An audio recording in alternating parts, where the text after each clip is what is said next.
C'est un signe des temps qui changent. Dans la Marne, une auto-école lance les cours de conduite en voiture électrique. Une grande nouveauté qui s'adresse essentiellement aux jeunes.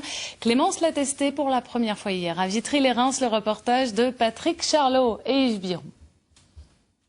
Alors Clémence, c'est ta première leçon découverte, on va dire, sur un véhicule totalement 100% électrique. Clémence a le profil type de la conductrice de demain. Elle reçoit une formation sur véhicules électriques équipés d'une boîte de vitesse automatique, une approche nouvelle dans l'apprentissage à la conduite d'un véhicule à moteur. Gauche, il va se reposer beaucoup. Si nous, centre de formation, on n'est pas pionnier à ce niveau-là, les jeunes vont avoir du mal à s'y mettre.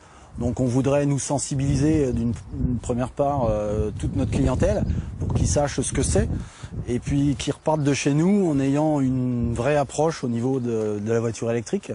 Après les réglages habituels avant d'utiliser un véhicule, démarrage, silence, on roule.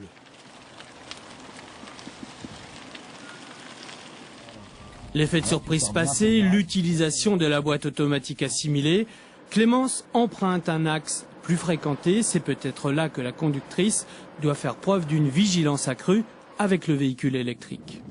Ce sont des voitures qui ont quelques éléments supplémentaires à apprendre au niveau de la sécurité, notamment ce manque de bruit qui est un gros avantage pour les automobilistes et tous les gens au niveau de l'environnement, mais par contre qui est un danger éventuellement par rapport également à ces piétons et aux cyclistes qui ne nous entendent pas arriver.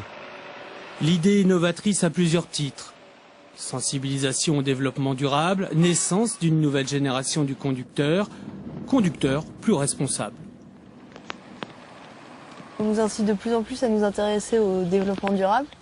Donc déjà, quand on m'a parlé de la voiture électrique, au début j'y allais vraiment, pourquoi pas. Et puis finalement, agréablement surprise, même si ça reste une voiture de ville essentiellement, ce qui m'a surpris le plus, c'est le silence. Vraiment tout de suite, surtout à l'arrêt, on n'entend rien. Au terme de la formation, le permis B, rien ne change à ce niveau, sauf peut-être pour le conducteur une autre approche de l'automobile.